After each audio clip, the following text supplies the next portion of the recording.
Hello বন্ধুরা, তোমাদের সবাইকে আমি আমার এই ছোট্ট ইউটিউব চ্যানেলে স্বাগত জানাচ্ছি। আজকে আমাদের জিকের যেই পর্বগুলো চলছে তার মধ্যে থেকে আজকে 50টা প্রশ্ন করব। ঠিক আছে, চলো দেরি না করে শুরু করছি। দেখো, ভাস্কো ডা গামা কোথাকার বাসিন্দা ছিল? ভাস্কো ডা গামা তিনি বাসিন্দা ছিল পর্তুগালের বাসিন্দা ছিল কে? Vasco da Gama. ঠিক আছে, পর্তুগালের বাসিন্দা ছিল। নেক্সট, ভারতের কোন শহর গোলাপি শহর নামে পরিচিত? পিঙ্ক সিটি নামে কোন শহর পরিচিত? সঠিক উত্তর হলো জয়পুর। জয়পুরকে পিঙ্ক সিটি বলা হয়ে থাকে। ঠিক আছে, পিঙ্ক সিটি বলা হয়ে থাকে জয়পুরকে। তারপরে বৃহস্পতি গ্রহের কটি প্রাকৃতিক উপগ্রহ আছে?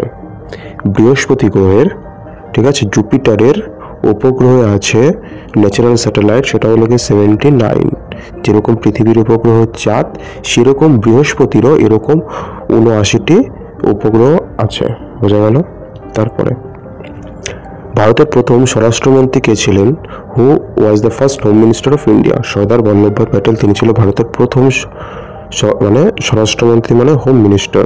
তারপরে বিশ্বের বৃহত্তম দেশ কোনটি? সেটা হলো কি রাশিয়া। ইউএসএসআর এর থেকে একটা ভাগ হয়েছিল, 15টা ভাগ হয়েছিল ইউএসএসআর। সেই ইউএসএসআর এর মধ্যে সব থেকে বড় দেশ হলো, বড় ভাগটা হলো রাশিয়া। তারপরে ইম্পর্টেন্ট, ভগবান বুদ্ধ, লর্ড বুদ্ধা কোথায় জ্ঞান লাভ করেছিলেন? সঠিক উত্তর বোধগয়াতে তিনি জ্ঞান লাভ করেছিল। কোথায়? বোধগয়াতে। বোধগয়া। আর্য সমাজ কে প্রতিষ্ঠা করেন? আর্য সমাজ প্রতিষ্ঠা করেন স্বামী দয়ানন্দ, তিনি আর্য সমাজ প্রতিষ্ঠা করেন। ভারতের সর্বোচ্চ মালভূমি কোনটা? সেটা হলো গিয়ে লাদাখ। এটা হলো গিয়ে ভারতের সর্বোচ্চ মালভূমি। ঠিক আছে, লাদাখ যদি এটা উষ্ণ না, এটা শীতল। ঠিক আছে। ভারতের প্রথম জাতীয় উদ্যান কোনটি? ভারতের প্রথম জাতীয় উদ্যান সেটা হলো গিয়ে করবেট জাতীয় উদ্যান, করবেট ন্যাশনাল পার্ক। এটা হলো গিয়ে ভারতের প্রথম ন্যাশনাল পার্ক। তারপরে তোমরা বলবে যে করবেট ন্যাশনাল পার্কটা কোন রাজ্যের মধ্যে আছে? তেজস্ক্রিয়তা কে আবিষ্কার করেন? তেজস্ক্রিয়তা আবিষ্কার করে হলো গিয়ে বেকারেল। ঠিক আছে, হেনরি বেকারেল, তিনি তেজস্ক্রিয়তা আবিষ্কার করেন। রাতকানা রোগ কোন ভিটামিনের অভাবে হয়ে থাকে? রাতকানা রোগ ভিটামিন এ এর অভাবে হয়ে থাকে। ঠিক আছে, ভিটামিন এ এর অভাবে রাতকানা রোগ হয়ে থাকে। Night blindness is causes by which deficiency of which vitamin? Vitamin A. আচ্ছা, পোঙ্গল কোন রাজ্যের উৎসব? ইম্পর্টেন্ট, ভেরি ভেরি মার্ক করতে হবে, নোট করবে, করতে চাইবে তোমরা কন্টিনিউয়াসলি। শুভ কাজে দেরি করতে নেই যেটা বলে, অর্থাৎ নোট করতে গিয়ে দেরি করতে নেই, সাথে সাথে করতে হবে। পোঙ্গল কোন রাজ্যের উৎসব? পোঙ্গল হলো গিয়ে, এটা হলো গিয়ে তামিলনাড়ু এই রাজ্যের উৎসব। Very very important. ঠিক আছে, festival of which state? Tamil Nadu.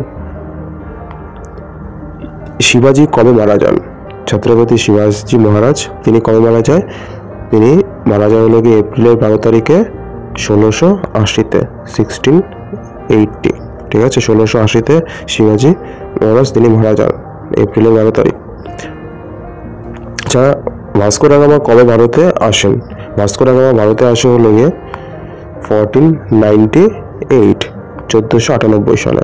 1498 সালে, ভেরি ভেরি ইম্পর্টেন্ট। 1498 সালে ভাস্কো ডা গামা ভারতে আসেন। ঠিক আছে। আচ্ছা, ভাস্কো ডা গামার কোথাকার বাসিন্দা ছিল? কোথায় বলেছে? পর্তুগিজের বাসিন্দা ছিল ভাস্কো ডা গামা। ভারতের জাতীয় ফল কোনটা? এটা হলো ম্যাঙ্গো, আম ভারতের জাতীয় ফল। ভারতের কোন ব্যাংকের শাখা সব থেকে বেশি? সেটা হলো কি SBI, state bank of India. ঠিক আছে, এর শাখা ব্রাঞ্চ সব থেকে বেশি আছে ইন্ডিয়াতে। আচ্ছা, একটা ইম্পর্টেন্ট প্রশ্ন মার্ক করতে হবে যে হুইচ রিভার, কোন রিভারটা জয়েন্ট হয়, ঠিক আছে, অলকনন্দাতে অ্যাট রুদ্রপ্রয়াগ? রুদ্রপ্রয়াগে অলকনন্দার সাথে কোন নদী মিলিত হয়? রুদ্রপ্রয়াগ হলো একটা জায়গার নাম, অলকনন্দা হলো একটা নদীর নাম, যেই নদীর সাথে আরেকটা রিভার সেটা মিলিত হয়। ঠিক আছে, সেটা হলো কি মন্দাকিনী। ঠিক আছে, মন্দাকিনী সেই নদীটি মিলিত হয়। ঠিক আছে। তারপরে জ্ঞানপীঠ পুরস্কার কোন ক্ষেত্রে দেওয়া হয়ে থাকে? জ্ঞানপীঠ এই পুরস্কারটা দেওয়া হয়ে থাকে লিটারেচার, মানে সাহিত্যের ক্ষেত্রে। এই Jnanpith award is given is which field? কোনটা? লিটারেচার। আমলকিতে কোন ভিটামিন প্রচুর পরিমাণে থাকে? Vitamin C. ইম্পর্টেন্ট মনে রাখবে যে কোনো টক জাতীয় জিনিসে ভিটামিন সি এর পরিমাণ সর্বোচ্চ থাকে, ঠিক আছে। আর যদিও আমার একটু গলাটা বসে গেছে সেই জন্য ভয়েসটা একটু অন্যরকম লাগছে, যাকে একটু ম্যানেজ করে নেবে। আমলকিতে ভিটামিন সি প্রচুর পরিমাণে থাকে, বিশেষ করে টক জাতীয় জিনিসে ভিটামিন সি এর পরিমাণ সর্বোচ্চ হয়ে থাকে। তারপরে বেদের দিকে ফিরে চলো, ঠিক আছে। গো ব্যাক টু বেদস, এই স্লোগানটা কে দিয়েছে? সঠিক উত্তরটি হলো গিয়ে দয়ানন্দ সরস্বতী, তিনি এই স্লোগানটা দিয়েছিল। ভারতের জাতীয় পশু কোনটি? সেটা হলো গিয়ে বাঘ। বাঘ হলো গিয়ে national animal of India, tiger. বোঝা গেল? ভারত ও চীনের মধ্যকার যে সীমারেখা, সেই সীমারেখার নাম কি? McMahon line. ম্যাকমোহন লাইন তাহলে যদি বলি কোন কোন দেশের মধ্যে আছে? ভারতের মধ্যে আছে, চীনের মধ্যে আছে। ম্যাকমোহন লাইন, ঠিক আছে। পাঞ্জাব কেসরি কাকে বলা হয়ে থাকে?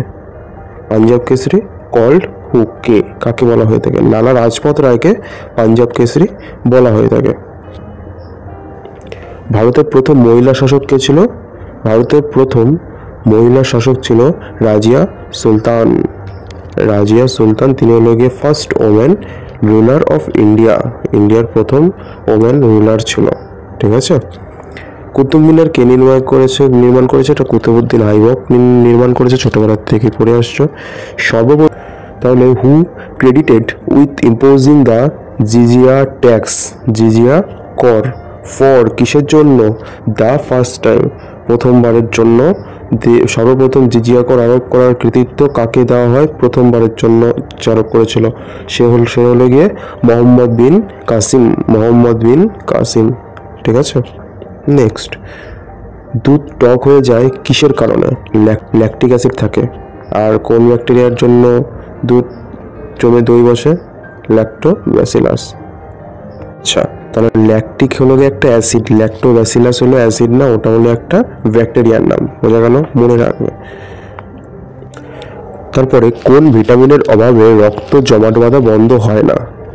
আচ্ছা, রক্ত জমাট বাঁধা, এই জমাট বাঁধার যেই সমস্যাটা সেটা বন্ধ হয় না যদি কারো দেহে ভিটামিন কে এর ঘাটতি থাকে। যদি কারো দেহের ভিটামিনের কে এর ঘাটতি থাকে তাহলে যখন তখন হঠাৎ করে রক্ত জমাট বাঁধতে শুরু করে দেয়, এর ফলে কিন্তু আমাদের ক্ষতি হতে পারে, ঠিক আছে। বিশেষ করে হার্টে যদি এরকম হয়ে থাকে তখন এই যে হার্ট অ্যাটাক হয়, এই কারণেই তো রক্ত চলাচল করতে পারে না, ওই জন্যই তো না। এই জন্য জমাট বাঁধা বন্ধ হয় না, মানে কন্টিনিউসলি এরকম জমাট বাঁধার সমস্যা দেখাই দিতে থাকে তার কোনো না কোনোভাবে, সেটা ভিটামিন কে এর জন্য হয়ে থাকে।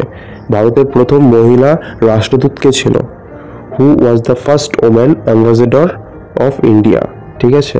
সঠিক উত্তর হলো বিজয়লক্ষ্মী পণ্ডিত, লক্ষ্মী পণ্ডিত, ঠিক আছে, বিজয়লক্ষ্মী পণ্ডিত। মহাত্মা গান্ধীকে প্রথম জাতির পিতা কে বলেছে? মহাত্মা গান্ধীকে নেতাজি সুভাষচন্দ্র বোস জাতির পিতা বলেছে। আমাদের জাতীয় পঞ্জিকা কোনটি? আমাদের জাতীয় পঞ্জিকা হলো শক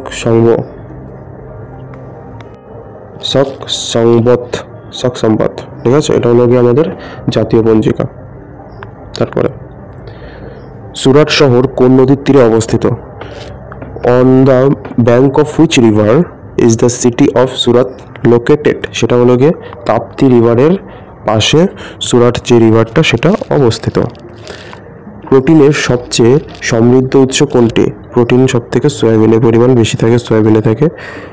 শব্দের গতিবেগ কোন মাধ্যমে সর্বাধিক হয়? সেটা হলো গিয়ে কঠিন মাধ্যমে, কঠিন পদার্থ সলিডের মধ্য দিয়ে শব্দের গতিবেগ সর্বাধিক হয়ে থাকে। ভারতের জাতীয় সঙ্গীত কে লিখেছে? এটা জানো, রবীন্দ্রনাথ ঠাকুর তিনি লিখেছে। সৌরজগতের বাইরের উজ্জ্বল তারা সিরিয়াসের অপর নাম কি? ঠিক আছে, ইম্পর্টেন্ট, মার্ক করবে, ভেরি ভেরি ইম্পর্টেন্ট। সৌরজগতের বাইরে যে উজ্জ্বল তারা আছে সেই উজ্জ্বল তারাটা কি? সিরিয়াস, ঠিক আছে, সিরিয়াস। এই সিরিয়াস স্টার এর আরেকটা নাম কি? অপর নাম কি? অপর নাম হলো গিয়ে ডগ স্টার, ঠিক আছে, ডগ স্টার, ইম্পর্টেন্ট। ভারতের প্রথম মহিলা রাজ্যপাল কে ছিল? তিনি হলো গিয়ে সরোজিনী নাইডু, তিনি হলো গিয়ে ভারতের প্রথম গভর্নর অফ ইন্ডিয়া, রাজ্যপাল ছিল, ঠিক আছে, সরোজিনী নাইডু। তারপরে হিন্দি দিবস কবে পালিত হয়? হিন্দি দিবস পালন করা হয় 14 সেপ্টেম্বরে, ঠিক আছে, 14 সেপ্টেম্বর হিন্দি দিবস পালন করা হয়ে থাকে। নীল বিদ্রোহ কিসের সাথে সম্পর্কিত? নীল বিদ্রোহ মৎস্য উৎপাদনের সাথে, ফিশ প্রোডাকশন এর সাথে, ব্লু রেভলিউশন রিলেটেড। বোঝা গেল? নীল বিপ্লব এটা কিসের সাথে সম্পর্কিত? মৎস্য উৎপাদন। আচ্ছা, মাউন্ট এভারেস্টে দুবার আরোহণকারী প্রথম মহিলা কে ছিল? ফিমেল। ঠিক আছে, first women to climb Mount Everest twice, দুইবার, সেটা হলো গিয়ে সন্তোষ যাদব। সন্তোষ যাদব।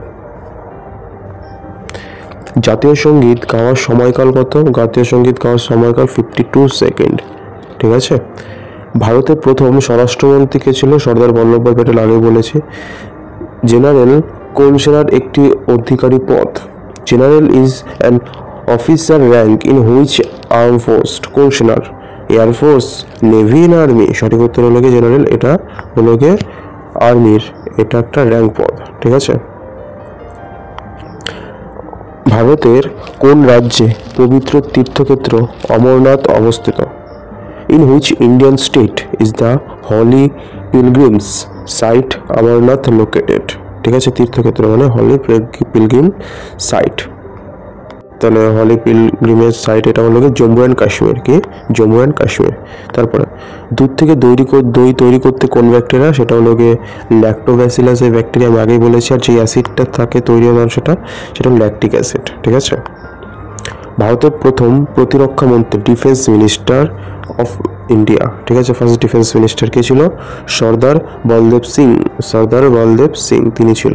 তারপরে ভারতের জাতীয় গীত কে লিখেছেন? ভারতের জাতীয় গীত, ঠিক আছে, ন্যাশনাল সং, এটা লিখেছে বঙ্কিমচন্দ্র চট্টোপাধ্যায়, মানে চট্টোপাধ্যায়। মহাত্মা গান্ধীকে প্রথম জাতির পিতাকে নেতাজি সুভাষচন্দ্র বোস বলেছে। আচ্ছা দেখো, লখনৌ চুক্তি কবে হয়েছিল? ইম্পর্টেন্ট প্রশ্ন, নোট করতে হবে। লখনৌ চুক্তি, ঠিক আছে, when did the Lucknow pact take place? হয়েছিল 26 থেকে 30 ডিসেম্বর 1916। ঠিক আছে। লখনৌ চুক্তি এটা হয়েছিল 26 to 13 ডিসেম্বর 1916। নেক্সট, বিশ্বের কোন দেশের রাষ্ট্রপতি সর্বোচ্চ বেতন পান? মার্কিন যুক্তরাষ্ট্রের রাষ্ট্রপতি সর্বোচ্চ বেতন পান। আজকের এই প্রশ্নের মাধ্যমে আজকে আমার এই ভিডিওটা শেষ করলাম। তোমাদের যদি ভালো লেগে থাকে, যদি মনে হয়, মন থেকে চাও, তাহলে ইচ্ছে করলে একটু সাবস্ক্রাইব করে সাপোর্ট করো। আর কি আছে, যদি তোমাদের ভালো লেগে থাকে তাহলে। সবাই ভালো থাকবে, সুস্থ থাকবে, হাসি খুশি থাকবে, সবার খেয়াল রাখবে এবং পড়াশোনা করতে থাকতে হবে, শিখতে থাকতে হবে, জানতে থাকতে হবে এবং অ্যাপ্লাই করতে হবে। জয় হিন্দ, বন্দে মাতারম, ভারত মাতার জয়, টাটা।